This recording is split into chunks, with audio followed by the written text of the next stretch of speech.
Hermanos, los saludamos con la gracia y la paz de nuestro Señor Jesucristo.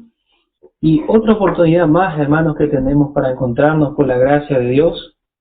Y hoy vamos a terminar nuestro estudio de esta preciosa carta del apóstol Pablo al amado Filemón.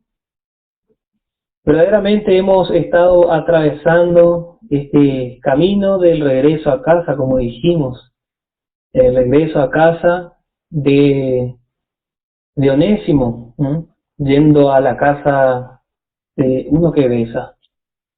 Y así, hermanos, es nuestro camino hacia nuestra ciudadanía celestial, hacia nuestra morada celestial. Muchas de las experiencias que atravesó el apóstol Pablo, que atravesó más que nada Onésimo, vamos a atravesar nosotros, hermanos.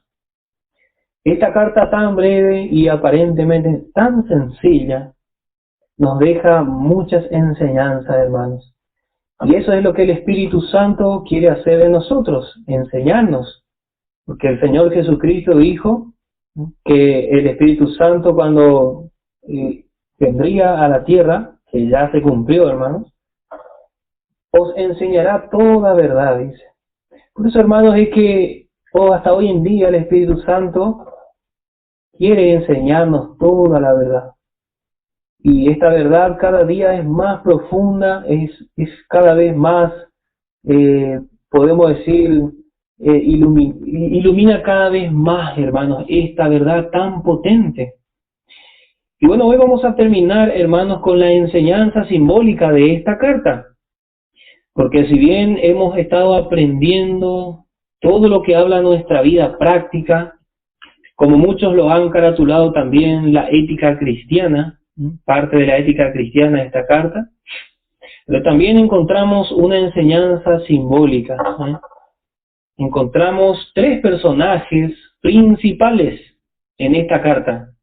Muchos han dicho que solamente encontramos tres personajes en esta carta, pero nosotros nos hemos dedicado en este estudio, hermano, a tratar de identificar a más de tres personajes, ¿sí?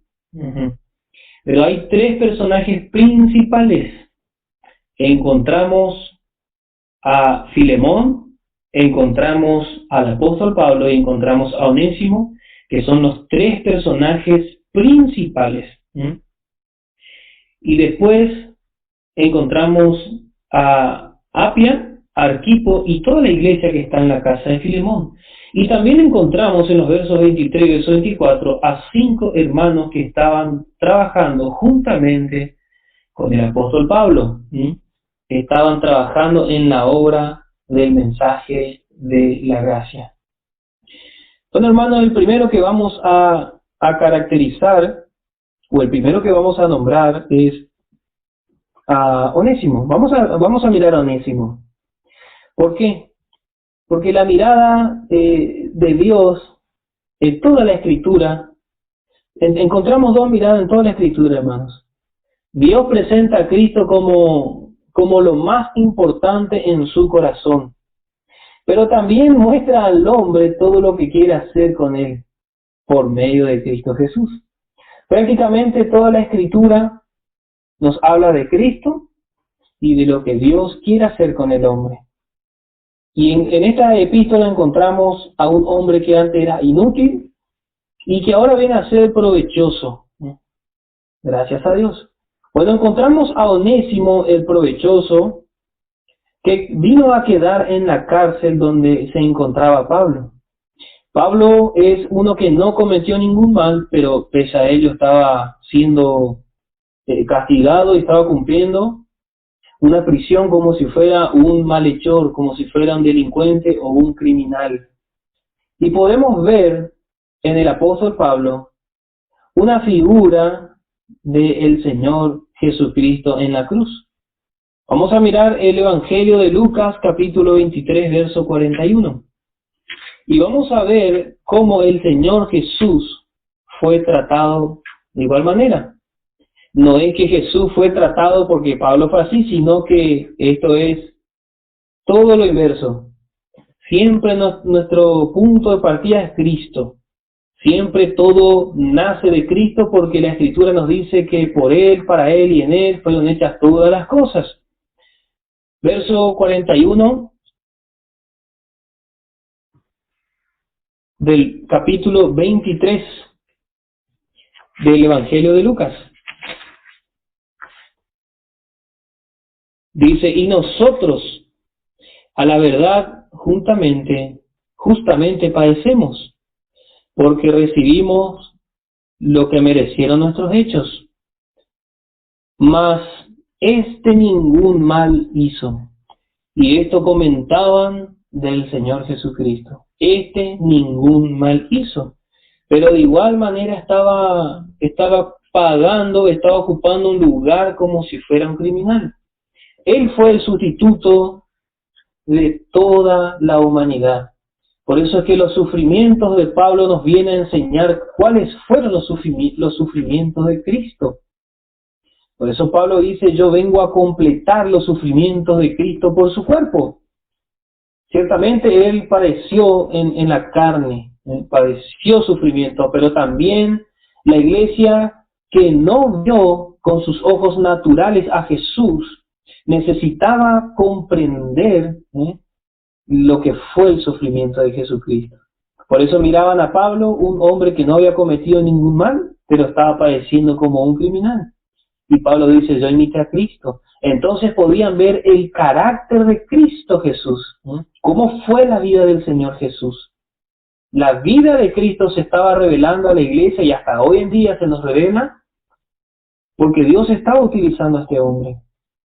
Gracias a Dios. Encontramos entonces una figura de Cristo en la vida de Pablo. Él estaba encerrado en una cárcel. Y este Pablo, el pequeño, se presenta como el intercesor entre Dios y el hombre. Esta prisión representa la cruz de Cristo. En el verso 10 dice, ruégote por mi hijo Onésimo, que he engendrado en mis prisiones. Y esta prisión nos muestra el sufrimiento del Señor Jesús. Hermano, habíamos dicho que no hay nuevo nacimiento, sino es a través de la cruz de Cristo. No puede haber nuevo nacimiento en el hombre si no recibe al Cristo crucificado, al Cristo que fue nuestro sustituto, aceptarlo como nuestro sustituto. Recuerdo así el israelita cuando presentaba su ofrenda en la puerta de la tienda del tabernáculo, venía y el sacerdote le recibía, y él venía con su ofrenda, con su animalito, y se ponía frente al sacerdote. Y lo que tenía que hacer el israelita es colocar su mano sobre la cabeza del animal, antes de entregarle al sacerdote. Y cuando él ponía su mano sobre este animal, se estaba identificando, estaba reconociendo que el animal era su sustituto. Estaba reconociendo que él era el que tenía que recibir la paga, pero otro iba a ser sacrificado por él. Y todo esto anunciaba a Jesucristo. Y bueno, y así, hermano, si no es por la cruz del Señor Jesucristo, no puede haber nuevo nacimiento en el hombre. Por eso, hermano, que esta escritura nos enseña, hermano, a dar bien la palabra, a presentar bien la palabra de verdad, la palabra de gracia, hermano, tiene su base en la cruz del Señor Jesús. No hay vida si Cristo no murió, y si Cristo no resucitó, entonces no hay justificación, no hay redención, no hay vida. Pero como Cristo murió, Cristo fue sepultado y Cristo resucitó, hay vida y vida en abundancia. Aleluya, hermanos. Entonces, hermanos, tenemos que aprender, hermano, a dar bien la palabra. Cuando vamos a hablar con una persona, nuestro mensaje, hermano, siempre es presentar a aquel hombre que se identificó con toda la maldad de la humanidad, con Dios manifestado en carne y que cargó con toda la culpa del pecado y que sufrió y padeció por el hombre. Entonces nosotros tenemos que sumergirnos y morir juntamente con Cristo para ser resucitados con Él. Todo esto sucede por la fe. Por eso es que viene Onésimo a la cárcel, ¿sí? Nos encontramos con Onésimo que viene a caer a la prisión de Pablo. Y notamos que Onésimo es una figura de toda persona en la raza de Adán. Vamos a leer en el verso 11 nuevamente, dice, el cual en otro tiempo te fue inútil. Nos muestra el pasado y nos muestra al hombre en el viejo Adán, en el primer Adán. Pero dice, mas ahora a ti y a mí es útil. Encontramos que Onésimo figura a cada persona en Adán. Escucha el Evangelio, sin duda alguna. Onésimo vino a escuchar el mensaje de la cruz en la prisión. Vino a identificarse con los sufrimientos de Pablo. ¿Sí? Así es el hombre cuando viene ante Dios. Escucha el mensaje de la cruz. Escucha el Evangelio. ¿Cómo se produce la fe? Bueno, la fe dice que es por el oír, y el oír la palabra de Dios. Y así fue que Onésimo se arrepintió y creyó. Así pudo estar en completa comunión Onésimo tanto con Pablo como con Filemón. Dice, mas ahora a ti y a mí es útil. Podemos mirar que Filemón viene a ser una figura de Dios el Padre. Viene a ser un tipo de Dios Padre. Y no se vaya a asombrar de esto, hermano. Porque en la Escritura siempre vamos a encontrar tipos. Por ejemplo, encontramos en Génesis 22 que Abraham es tipo de Dios el Padre. En Génesis 41, Faraón viene a ser tipo de Dios el Padre. Y bueno, así, hermano, Filemón justamente significa el que besa. El que besa. Y expresa el carácter de Dios al enviar a su Hijo Jesucristo para besar a la humanidad. ¿Qué beso tan raro viene a ser? Un beso que enviando a su Hijo y a morir por todos. Vino a morir por el pecador, y aquel que le recibe este beso tierno de Dios. Pero vemos ya que en la cruz Dios estaba reconciliando a los hombres consigo mismo. Y vemos que Onésimo, entonces tenemos los tres personajes principales. Tenemos a Onésimo, figura a cada persona en la vieja creación, en el primer Adán, en el viejo hombre gobernado por él en pecado. Pero ahora creyó en el Evangelio, se arrepiente y cree y pasa a ser parte de la familia de Dios. Nace y es puesto en el cuerpo de Cristo. Un nuevo nacimiento es puesto en él. ¿Para qué? Para que pueda hacer caso a su nombre, para que pueda ser provechoso en la nueva creación. Así hay comunión entre estos tres. Cristo, figurado por Pablo, Filemón, figurado Dios el Padre, y Onésimo, que somos nosotros. Antes, hermanos, usted y yo no éramos útiles para Dios. ¿Por qué? Porque estábamos en pecado y Dios no tiene comunión con el pecado. Pero ahora que hemos nacido de nuevo, Dios puede usarnos en la vida de Cristo que está puesta en nosotros. Y así Él va viendo que esta comunión puede crecer. Y cuando nosotros interpretamos, vamos comprendiendo, vamos caminando hacia Filemón, el que besa. Onésimo, sin duda, estaba seguro que Pablo intercedió por él y que era suficiente la intercesión de Pablo para que Filemón le recibiera. No encuentro yo en esta carta, y estoy seguro que usted tampoco va a encontrar, ninguna duda en Onésimo. No encontramos, hermano. Ni siquiera en la historia bíblica encontramos que Onésimo dudó de que iba a ser recibido en la casa de Filemón. Gracias a Dios. Dice el apóstol Pablo, recíbelo como a mis entrañas, en el verso 12. Y también en el verso 17 dice, recíbele como a mí. Parece ser que Filemón golpeó en la puerta de Filemón, Onésimo golpeó en la puerta de la casa de Filemón, y cuando abrió, Filemón tenía que leer la carta y le miraba a Onésimo. Y cuando terminaba de leer la carta, volvía a levantar su mirada y le miraba a Pablo. Así es, hermano. Dios miró, dice en Romanos 3, y Pablo estaba citando el Salmo, dice, no hay ni un bueno, ni tan solo un justo, todos han hecho lo malo. Y empieza a dar una radiografía de cómo Dios mira al hombre. Miró y miró, y todos estaban en la vieja creación en pecado, ningún bueno. Entonces ahí vemos a Filemón cuando recibió a Onésimo en la puerta de su casa, ¿sí? Onésimo le entrega la carta de Pablo a Filemón. Entonces Filemón empieza a leer la carta. Y esta carta se basa en el sacrificio de Cristo, ¿sí? La intercesión, el mediador, Dios hecho hombre, ¿eh? El hombre Dios, Jesucristo hombre, el único mediador entre Dios y los hombres. Pero ahora encontramos en Romanos 3, hermano, dijimos que muestra Dios mirando al viejo Adán.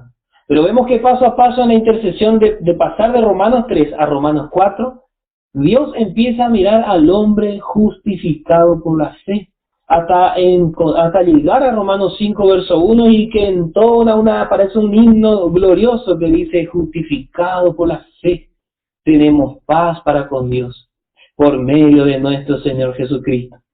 Cuando termina de leer, Filemón levanta su mirada y le ve a Pablo, porque tenía que recibirle y mirarle como si fuera Pablo. Entonces vemos que así es la mediación de Cristo. Viene Cristo, es predicado al hombre, lo viste de su misma santidad y justicia, y ahora se lo presenta a Dios, intercede por él. Recíbele como si fuese yo. Qué precioso, hermano, como Cristo nos presenta ante el Padre, ¿no? Ante el Padre.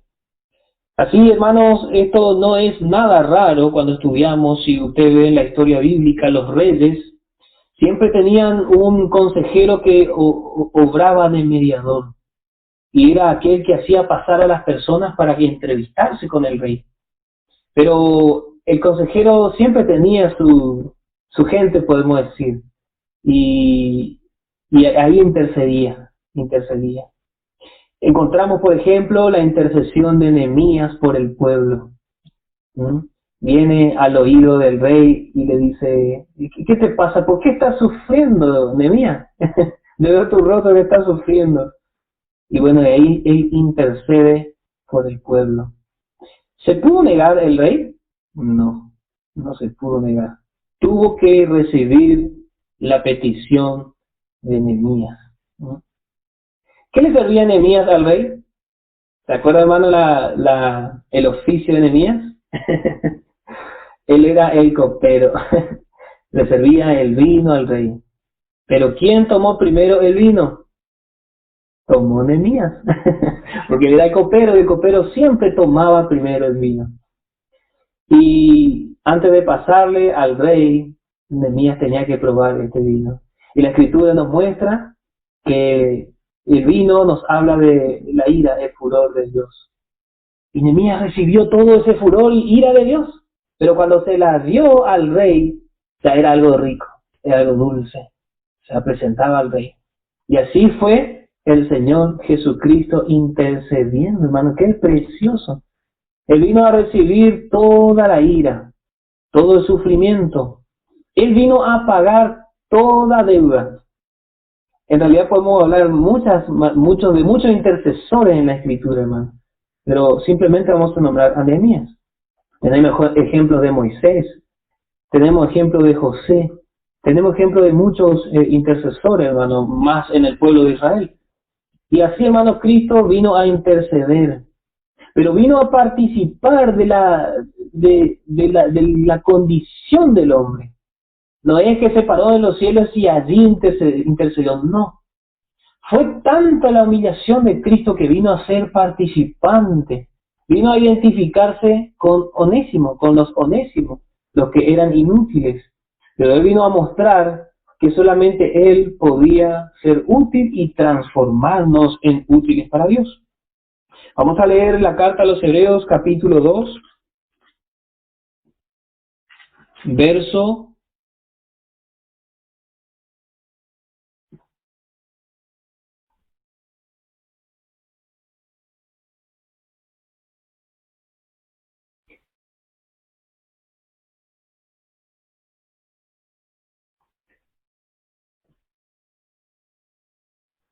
Hermanos, me he confundido, hermano, con la cita que anoté, así que les voy a pedir disculpas. Y es ese verso, hermanos, donde dice que vino a ser participante y gustó de la muerte, ¿sí? Ustedes van a encontrar, y cuando finaliza el programa podemos poner en un comentario allí, hermano, para edificarnos unos a otros. Pero bueno, yo he anotado acá, hermano, y evidentemente he anotado mal. Gracias al Señor.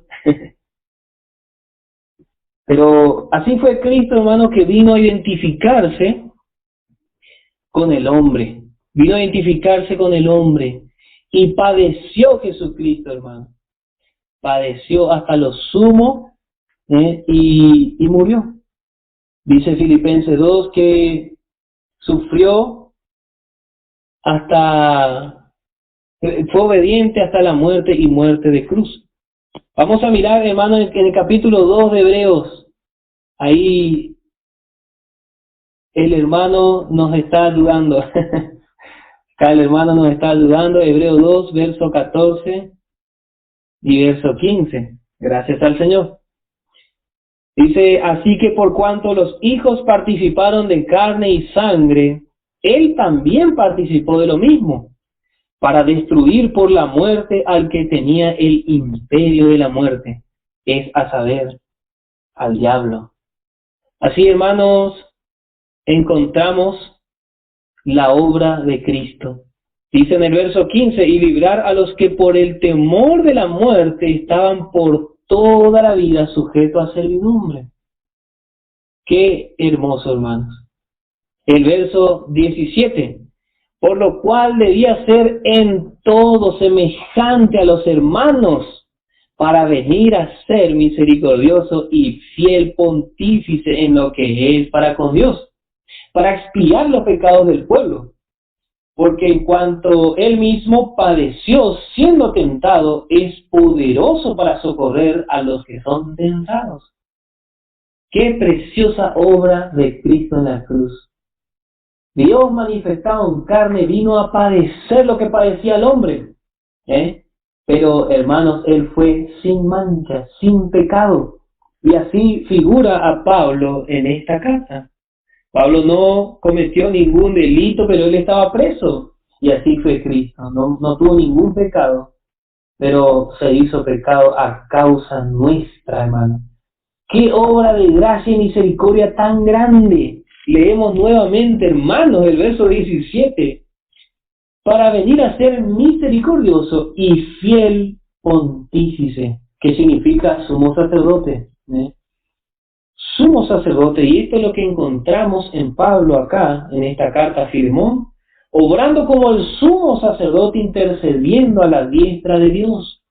Nos muestra a Cristo a la diestra de Dios, intercediendo por el hombre. Y ahora Cristo presenta al hombre ante Dios como si fuese Cristo mismo. Somos vestidos de su justicia, hermanos, su santidad. Y teníamos una posición inalterable delante de Dios. Todo esto por Cristo. Qué obra de gracia tan maravillosa, hermano. Cristo ya ganó todo con su muerte. Por eso esa es la base del perdón de Dios al hombre. Esa es la base de la reconciliación, porque se mira la cruz. Habíamos dicho que Pablo tenía una cuenta de ahorro celestial, tenía tesoros en los cielos. Dice en el verso 18, y si en algo te dañó o te debe, ponlo a mi cuenta. Hermanos, sin duda figura a Cristo constantemente mirando a la cruz. Cuando Jesús se revela en gloria al pueblo de Israel, ¿qué va a citar? ¿Y qué va a hacer lo que le va a mostrar al pueblo de Israel? ¿Usted se acuerda? Y así es, hermano, y mirarán al que traspasaron. Nunca jamás la cruz será olvidada. Nunca esta obra es ni será olvidada por Dios. Y así es, hermanos, porque la obra de la cruz es la base de toda la Escritura, hermanos. Gracias a Dios. Incluso, hermanos, el Apocalipsis, en el verso 7, capítulo 1, usted puede leer. Dice, he aquí que viene con las nubes, y todo ojo le verá. Y los que le traspasaron. La Escritura siempre cita, hermano, al Cordero inmolado en la cruz. Este Cordero ya fue predestinado antes de la fundación del mundo. La obra de la cruz ya fue marcada de antemano antes que el mundo sea hecho. Ya Cristo estaba predestinado a morir y a salvar a todos los que en Él creen, todos los que le reciban en su corazón y lo confiesen con su boca.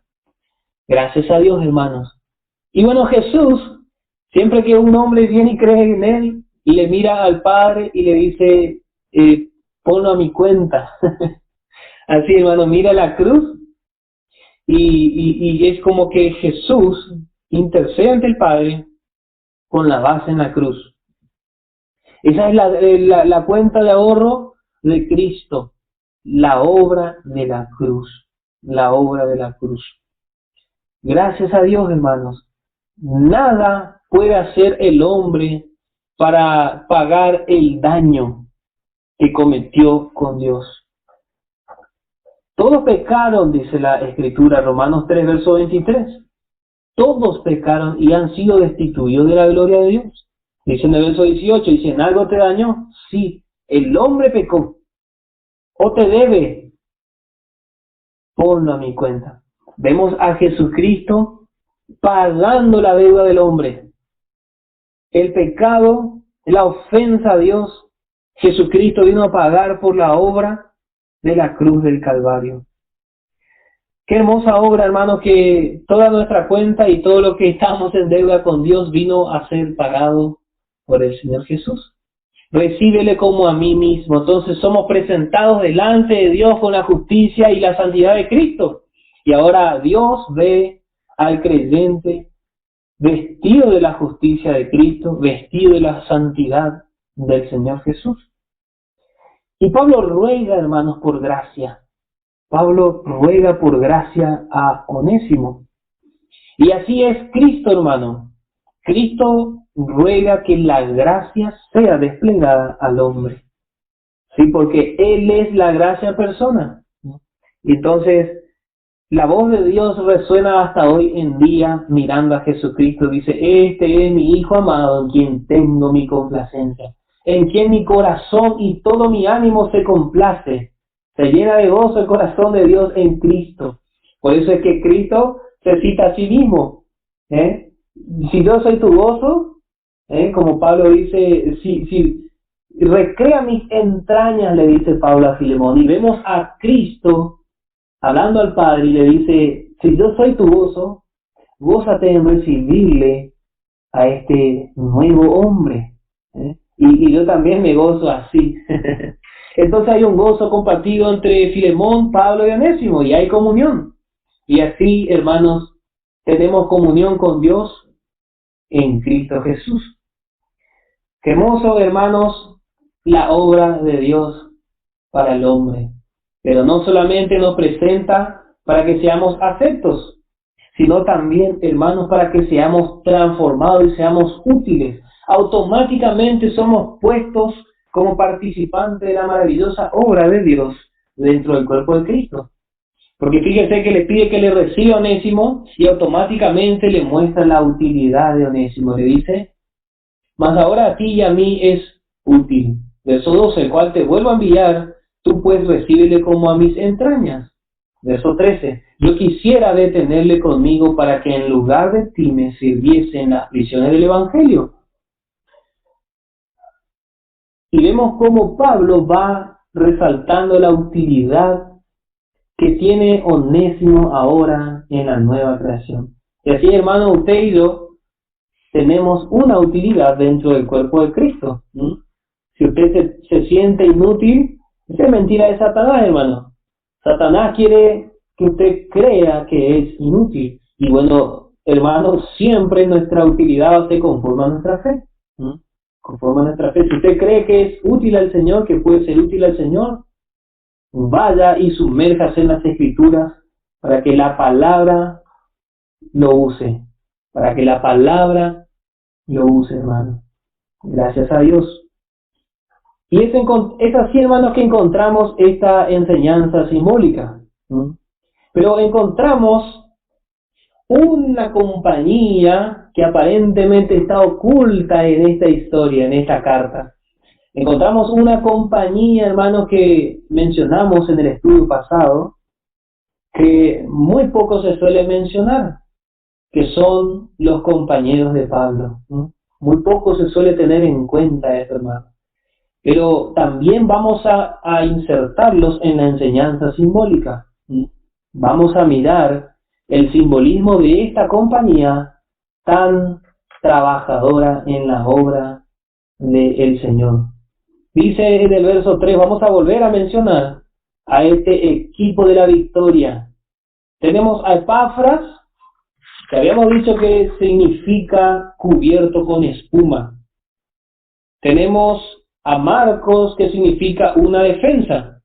Tenemos a Aristarco, que significa un mejor gobernador o un mejor príncipe. Tenemos a Demas, que es el del pueblo. Y tenemos a Lucas, que es una luz blanca brillante. Y podemos notar, hermanos, cómo son características del Espíritu Santo. Tenemos características del Espíritu Santo. ¿Qué hace el Espíritu Santo? El Espíritu Santo, mirando desde Epafras, nos cubre con espuma. La espuma es un detalle que aparece en una bebida, en un líquido, en el agua. Si usted conoce el café, bueno, el café cuando está bien a punto, sale una espumita. Y hermano, por ejemplo, usted cuando utiliza un líquido, un elemento de higiene, cuando está bien puro, ¿qué pasa? Empieza a hacer espuma, ¿sí? Tenemos, por ejemplo, el detergente, tenemos el jabón, que son elementos para limpieza. Hermano, cuando estos son puros, ¿qué pasa? Produce espuma, ¿sí? Y bueno, así, hermano, es la obra del Espíritu Santo en la vida de los santos. Va cubriéndonos de la pureza y la santidad de Cristo. Ya somos puros delante del Señor, pero es impresionante cómo va resplandeciendo esa pureza. Nos va puliendo. Usted cuando, no sé si alguna vez ha tenido una monedita, bueno, yo tuve la moneda argentina, hermano, que es lo único que alcanzo a conocer como metal, hermano. No sé si alguno ha tenido la oportunidad de tener un bronce cerca, y bueno, así cuando le pasamos un trapo o un elemento de limpieza, hermano, empieza a brillar. El brillo está el brillo ahí, pero necesitamos, hermano, una limpieza, ¿sí? Y el Espíritu Santo va decorando la vida del creyente, va adornando. ¿Y qué mejor manera de adornar sino con la gracia del Señor? Usted, si se pone a leer Proverbios, los consejos de la gracia es así, hermano. Son adorno al cuello del hombre cuando recibe el consejo. Recibe el mandamiento del Padre y se va haciendo un adorno, hermano. Y así vamos siendo adornados como una compañía que va a reinar con Cristo. Y encontramos una defensa también. El Espíritu Santo, hermano, está atento para defendernos. Pero también nos va cubriendo y nos va aumentando la fe. En Efesios 6, usted puede ver la carta a los Efesios, capítulo 6, hermano. Usted va a notar que entre los elementos de del soldado, de la lucha, encontramos dos elementos que protegen, que defienden, que es la coraza y que es el escudo. Tenemos la coraza de justicia, y tenemos el escudo de la fe. Verso 16 y verso 14. Tenemos el escudo de la fe. Y así, hermano, que ciertamente a través del estudio de la palabra, nuestra fe va aumentando, nuestra fe se va perfeccionando. ¿Y de qué vamos a ser protegidos? ¿Cómo nos va a defender el Espíritu Santo? Recordándonos la palabra, y nos va a defender del error, de las doctrinas de error, la doctrina de demonio que está circulando en todos lados, de la apostasía. Vemos toda esta obra del Espíritu Santo, hermano, en la iglesia. Aristarco significa un mejor gobernador o príncipe, y el Espíritu Santo utiliza a los santos para enseñar el liderazgo, mostrando la vida de Cristo como aquel que fue primero a sufrir. Y así también va capacitando al hombre de Dios. Dice la palabra en 2 Timoteo, capítulo 3, verso 16. Enteramente preparado. Estos hombres que acompañaban a Pablo estaban preparados, hermano. Y como hemos visto, uno solo de ellos abandonó el mensaje. Abandonó al apóstol Pablo. Abandonó el sufrimiento. Y usted puede anotar, y que seguramente en otra oportunidad, seguramente dentro del estudio en la carta a Timoteo, vamos a estar aprendiendo esto. Pero quiero que anoten, hermano, 3 características de Demas. 3 características de Demas.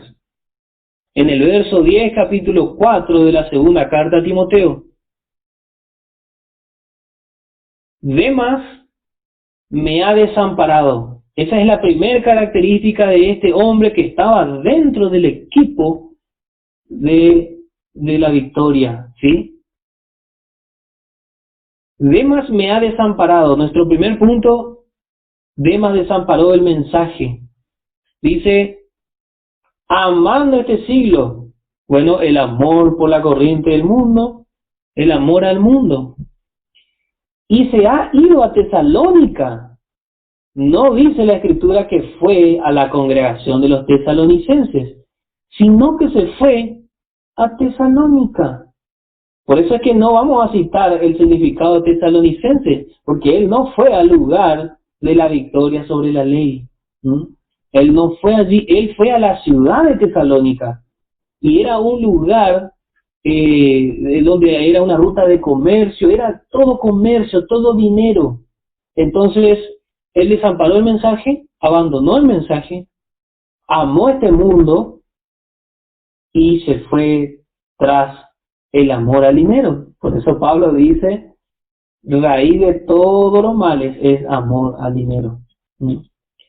Así que este fue el único que abandonó este equipo de trabajo en el mensaje y rechazó la obra que el Espíritu Santo le había invitado a ser partícipe. Vamos a leer en la segunda carta de Juan, del apóstol Juan, en el verso 8.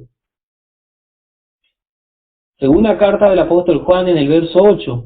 Mirad por vosotros mismos, porque no perdamos las cosas que hemos obrado, sino que recibamos galardón cumplido. Es un galardón completo, hermanos. Este hombre ciertamente no fue participante hasta el fin con este equipo. Abandonó. Entonces, el galardón completo no puede ser para este hombre.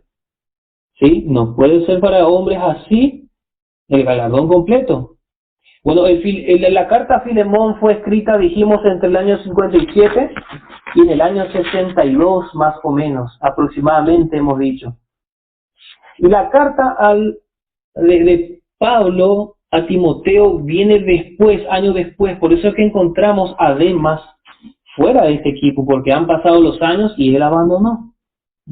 Por eso nunca los años es señal o garantía de que estamos andando bien en la verdad. ¿sí? Muchos han pasado los años y han abandonado el mensaje. Han abandonado al mensaje de la cruz y han abandonado yendo por amor a este siglo y se han ido por amor a Tesalónica, por amor al dinero. Y así, hermanos, encontramos también a Lucas. Lucas dijimos que es una luz, un brillo, un resplandor, una luz blanca. Y nos muestra que el Espíritu Santo enseña toda la verdad, nos revela la luz del Evangelio glorioso, nos presenta la pureza del mensaje. La pureza del mensaje. ¿Dónde estaban estos hombres cuando saludan a la iglesia en la casa de Filemón? Estaban acompañando al apóstol Pablo. Así es, hermanos, este es el equipo de la victoria. Y figura también a los vencedores totales. Figura también a la compañía que va a reinar con Cristo. Si dijimos que Pablo es figura de Cristo, bueno, todos estos hombres estaban identificándose en los sufrimientos de Pablo.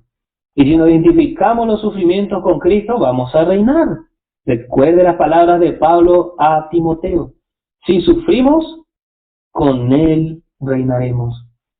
¿Encuentra usted una exhortación más gloriosa, más inspiradora que reinar con Cristo, hermano? No hay ni existe una oferta tan grande de gracia que nos pueda llamar a correr en fe y dejando todo lo que nos asedia, todo lo que nos pesa, hermano. Toda esa mochila pesada de religiosidad, de carnalidad y de confusión y error que estamos cargando hasta hoy, tenemos que abandonar. ¿Para qué? Para ganar a Cristo. ¿Sí? Y si usted deja esa mochila, va a empezar a sufrir. Se va a identificar con Cristo. Y es así como también el autor a los Hebreos, el apóstol Pablo, dice que también podemos correr así. Corramos con paciencia la carrera que nos es propuesta. Me gusta mucho la versión antigua, hermano. Capítulo 12, verso 1. Dejando todo el peso del pecado que nos rodea. Que nos rodea. Usted mira a un costado y le está rodeando el pecado. Y mira a otro costado y está rodeando el pecado. Pero podemos dejar, ¿sí? Podemos hacer un paso atravesando todo ese pecado. Corramos con paciencia la carrera. Hermano, qué difícil encontrar santos con paciencia hoy en día, tanto pacientes uno con los otros, como también con las adversidades. Y también paciencia de esperar al Salvador, porque hasta hoy en día muchos dicen, no viene el Señor, mejor me voy a vivir la vida. Tranquilos, hermanos, corramos con paciencia la carrera que nos es propuesta. Viene la palabra y nos propone. Ganar a Cristo es lo mejor, hermano.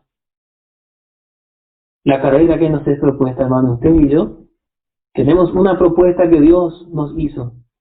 Ganar a Cristo. Puesto los ojos en el autor y consumador de la fe, en Jesús, el cual, habiéndole sido propuesto gozo, sufrió la cruz, menospreciando la vergüenza, y sentóse a la diestra del trono de Dios. Hermanos, a Cristo también se le propuso gozo y alegría, pero primero había que atravesar la cruz del Señor. Y así, hermanos, es con nosotros. Quiero invitarles, hermanos, a hacer una oración para terminar este estudio y pedir que Dios ilumine nuestro corazón y abra los ojos de entendimiento para que este estudio lo recibamos con la gracia del Señor, y vamos a pedir que el Espíritu Santo trabaje en nosotros para que sigamos siendo edificados a la imagen de Cristo. Padre Celestial, en el nombre del Señor Jesucristo, entregamos el estudio de esta carta, Padre, en tus manos, para que tú lo escribas en nuestro corazón, palabra por palabra, enseñanza por enseñanza, Padre, exhortación por exhortación, mi Dios, Rogamos, mi Dios, que tú transformes nuestra vida y que a la imagen de Cristo, tu Espíritu Santo nos haga crecer, Padre. Danos el amor, Padre, por alcanzar la meta que nos es propuesta por tu santa palabra, Padre.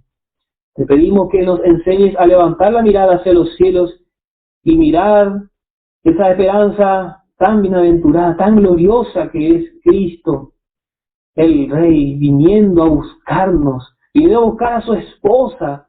Padre, te pedimos que podamos rendirnos a ese amor, así como Cristo nos amó primero, que podamos responder con amor, a servirlo y a buscarlo cada día más y más.